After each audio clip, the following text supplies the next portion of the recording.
Hi there, mamas. Welcome to the Intuitive Divorce Podcast. I'm Kristen Noel, certified divorce coach and creator of the Best Self Intuitive Divorce, a game-changing program that transforms the experience and outcomes of divorce, one mother at a time. I call it Divorcing Differently. I'm here each week bringing you a quick message to support, inspire, and empower you to achieve the outcomes you want for yourself and your kids. So, let's dive into today's episode.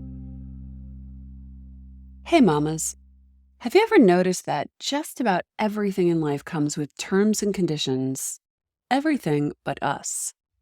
I heard a great quote recently that made me think of you and your divorce journey. Actually, your life journey. That's what I want to talk to you about today. So I'm calling this conversation Terms and Conditions. I was recently listening to a podcast for writers while out on a morning walk with my dog Zoe when I heard a quote that jumped out at me.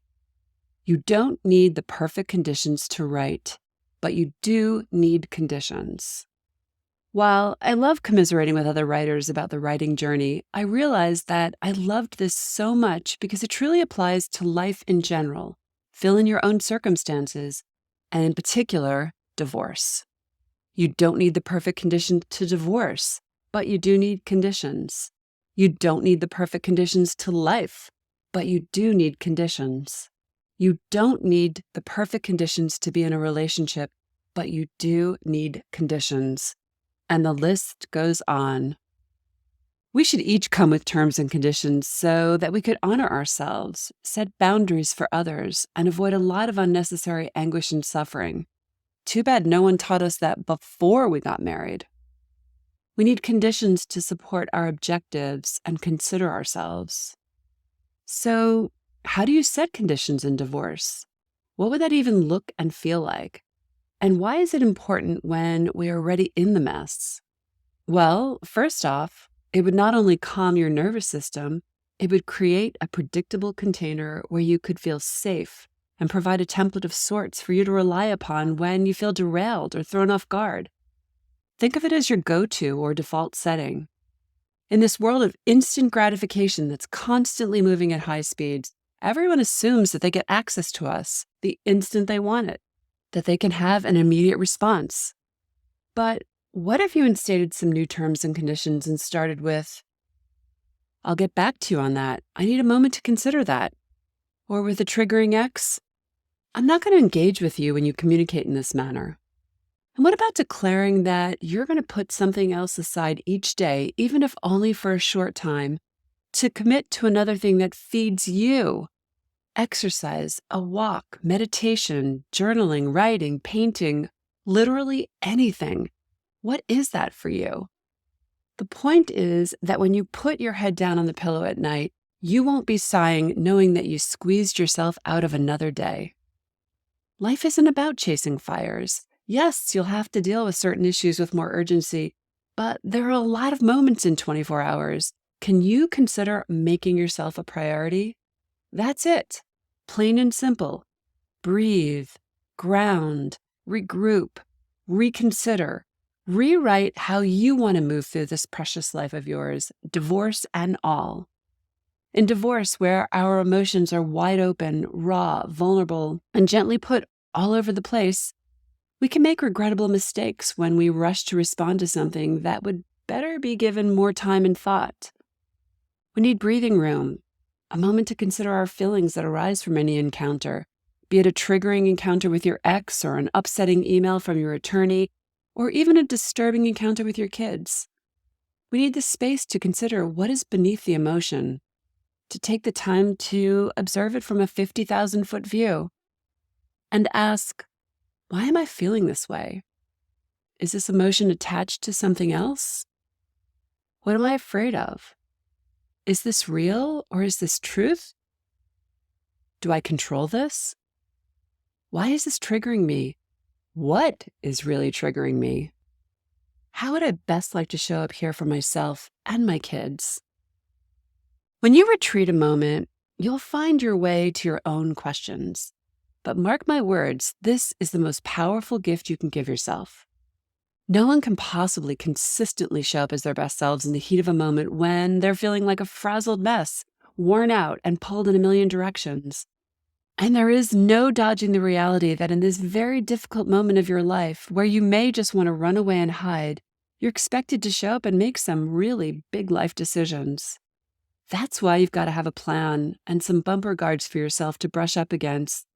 This is a lot to show up for.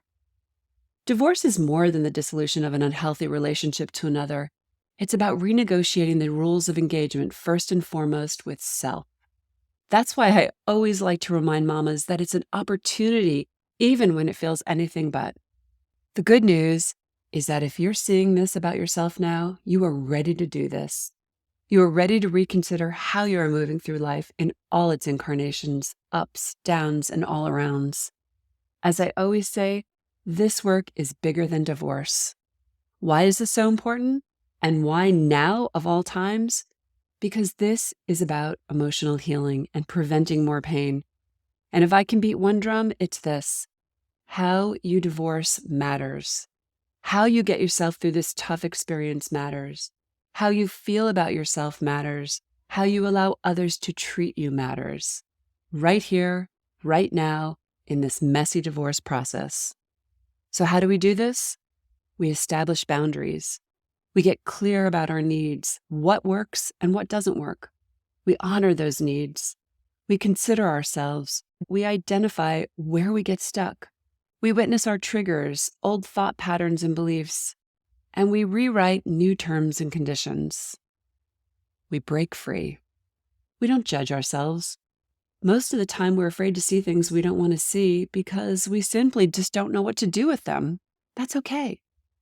We don't know what to do with everything in any given moment, but we can know that we can trust ourselves.